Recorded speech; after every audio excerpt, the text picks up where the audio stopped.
make sure he had his stuff passed out.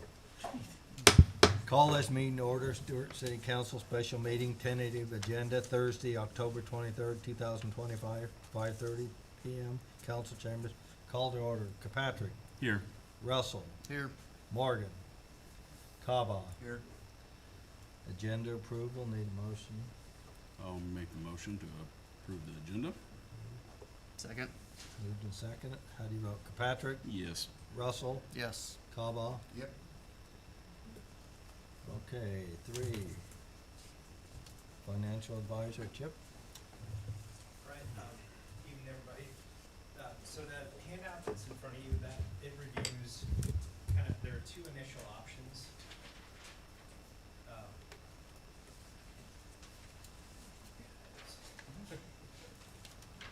Oh, shoot, didn't even, So, sorry, Joe.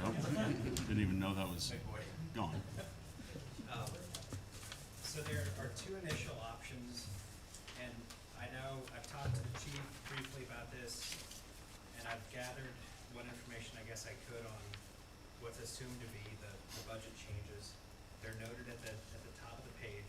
I'll start on Exhibit 1. So the assumptions that are reflected, and really what this intends to show are initial options for the council to review, and then the levy impact, and then we can tweak and modify from there in terms of how the city might want to approach the funding. The funding is broken out between, we want to break it out between two columns. Taxable financings, that would relate to budgetary support, so that's salaries, for example, and tax exempt financings, that would be police department equipment, that would be a truck for the street department, that would be anything equipment wise is able to be tax exempt. So the assumptions on Exhibit 1, it assumes $200,000 of funding for, and these are all through two bond issues, one tax exempt, one taxable. 200,000 funding for city salary increases. That's assumed to be, and this doesn't have to be broken up this way, but to make it digestible, I listed out 50,000 a year over 4 years, and that includes 100,000 of insurance funding.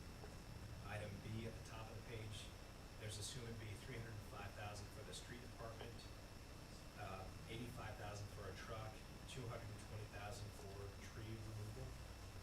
Item C in the shading at the top, $200,000 for police department equipment. Item D, $100,000 for the rescue department. Is that salaries for rescue? Okay, so that's taxable. So what this spreadsheet then does, in the context of the city's debt service levy, your valuation's broken out in column D, and that's the valuation for debt levy purposes. The debt levy's in column G. The historic levies are in the gray shading in the first 4 historic fiscal years. Abatements of debt are in the center of the page, and then debt service on existing and proposed future bond issues are at the right half of the page. Existing debt's in column M as in Mary. The insurance borrowings have been are in column N as in Nancy. The $400,000 borrowing that was in 2020 as part of that financing at that time, that's in column O. The 2022 fire truck, that's in column P. Housing that was just issued, that's in column Q. And then the two new ones are broken out in columns R and S. What I've assumed are, for the taxable financing that's paid off over 5 years, and the tax exempt, that would be for the truck and for the tree removal, and any equipment, that's over 10 years in columns R and S. Total debt service is in column U, and then really what's intended to be tying everything together, the table 3 at the bottom center of the page is information on the city's historic levies, broken out between the levy for operations and the debt levy. The top table 4 at the bottom right, the green header, that's what's assumed to be future city levies, isolated out between city levies for operations, that's general fund, insurance, employee benefits, and then the debt levy. So the future debt levy is assumed to be lower essentially, we're assuming that the annual insurance borrowing gets taken away through legislative changes. The debt levy is assumed to be lower. What's reflected then is the total city levy with these fundings incorporated in the amounts at the top center of the page. The future levy is assumed to be about $1 higher. So 16.55, that's about just slightly over $1 higher than the $15.50 that the city currently has. What does that dollar mean in terms of a levy impact for various homeowners? That's in table 5 at the bottom right. So just to break out, one per 100,000 of assessed value, that's rolled back to 47,400 for taxable valuation purposes. That dollar levy cost that per 100,000 of assessed value home $3.95 a month. So if you're gonna look at a levy increase, I wanted to get that in front of the council so it's quantified and just laid out for purposes for you to review. So this is the first scenario. The second, what happens with the first scenario, your annual revenue for the insurance funds is not what you have now. It's closer to $100,000 per year. You've been more 220,000 per year. So what I have reflected on the second scenario with exhibit 2, the darker gray heading across the top, is that you not only do one more year of an insurance borrowing. If you note column N, this is Nancy, the annual insurance borrowing is assumed to be, it's extended over 3 years. We assume that will be taken away. If you get the debt in place, you can still levy that for a debt levy. So I've assumed it's spread out over 3 years. That brings in more money because you're not gonna have as much new revenue coming in from tax purposes versus the insurance borrowing approach. So to protect the city's reserves, I've assumed you spread it over 3 years.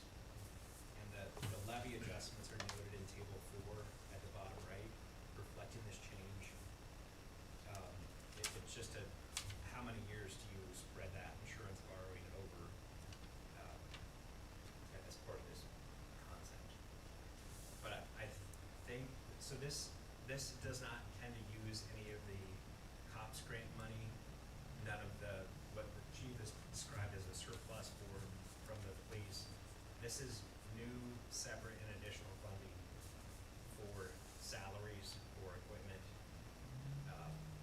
assumed to be broken out at the top of the page. And I understand the council, you had really good, strong public support back in the police department. Are these salary adjustments for police only? I'm not sure. That's up to you as a council, how you spread those out. I think the department has made a good case for salary adjustments. How you attack that, I'm not trying to break that out here. How that's spread out, if anything, among other departments.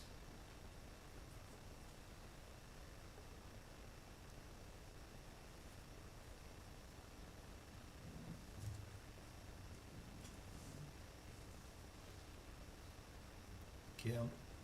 For your information, I want to let you know that Guthrie County has the largest tax growth, and it was 94%. So, I'm just letting you guys know Okay. that. Thanks.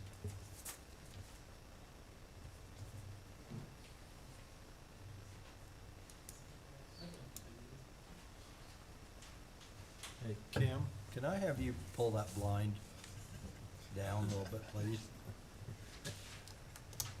Yeah, Can't, it was getting me over here when I can't first see. came in. Okay, thank you, Kim.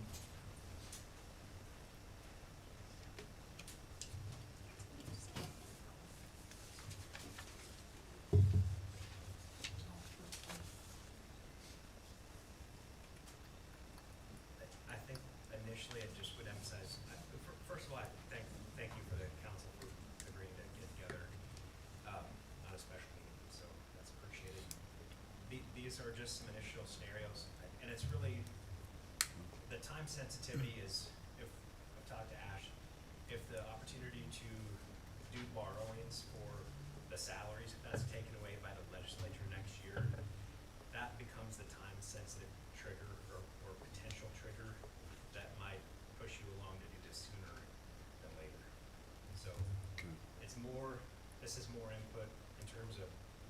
start to look at the fiscal year 26-27 budget, but if the legislature changes something in January, you're gonna wanna have this done, if there is support from the council to do these fundings in some manner, so. So if we raise this $1 now, this doesn't take into any account White Pole Road at all, does it? It's not factored in, no. So it could be possibly $2 to $3 if possibly, I'm just saying. I mean, it'd probably be higher than just $1 to factor that in, because I think that was next year they were thinking I of think so. starting that, and What helps on White Pole Road is the TIF that's needed to pay existing debt. This is just existing on this sheet, debt you've already issued. None of the new debt's gonna be paid by TIF. So if you look at column J and the blue and green shading, particularly the green, it's pretty remarkable how the TIF debt service per year drops down in those green years. That's fiscal year 30, 31, 32. It gets cut in half, basically, more than half, lesser than half. So that's where there's room in those future, more distant years to support debt service in White Pole Road from TIF if the council's supportive of that project. And is this our only option to fund stuff? What if we just did the bond for, like we did the last time with just the 400? Do we have any other resources, Ash, that we can use? I think the utility owes us like 500,000 or something. Can we talk to them and see, or maybe renegotiate that franchise fee a little bit or something, or You can, yeah, sewer that's fund? also options. I think the angle that I spoke to Chip about is, if you wanna take advantage of what's happening now before the legislative change in January, this is the best option to do it now. That's just in case the borrowing part goes away. Yes, so I see where you're coming from, and it's awesome, we can study that, but we have time to do that. Mhm. Right now, you don't have time, as Chip said, you need to do it now, while you can, because in 2 months, you might not be able to do it. So I went over it with Chip, talked about it. I had a lot of concern from finance people that I worked with in the past. They are around, I think they're here in the office. I explained my part. I agreed with Chip 100% that it's my recommendation to go with what Chip is presenting. We can take advantage of the situation now and make sure that if anything change in January, we already got what we need to be doing. Okay.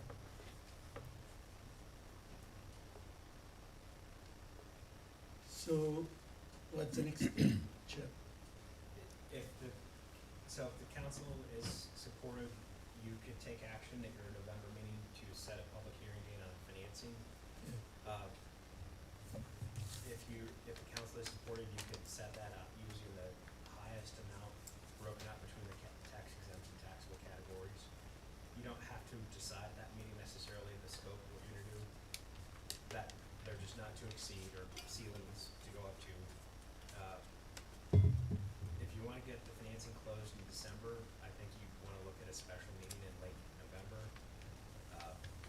Get it firmed up, the amounts that you're gonna be supportive of proceeding with, and then get that finalized in December, close in late December, early January perhaps, but if you close in early January, that should still be in good shape relative to the legislative session.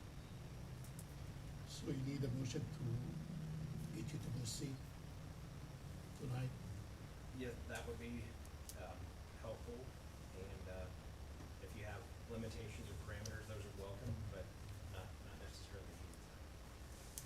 Okay, so we need a motion for Chip to proceed. I'll make that motion. Moved by Patrick, I'll second it. second. Is there any more discussion? do you vote? Kirkpatrick? Yes. Russell? Yes. Cobba? I have to vote no. Okay. Okay. Thanks, Chip. Thank you, Chip. Okay, number 4, resolution number 2526C, approving the cigarette permits for the fiscal year July 1st, 2025 to June 30th, 2026. I move to make the motion that we approve both of these applicants. Okay, Okay, move. Second. And second. How do you vote? Kirkpatrick? Yes. Russell? Yes. Cobba? Yes. Vance? good. You don't have a public forum?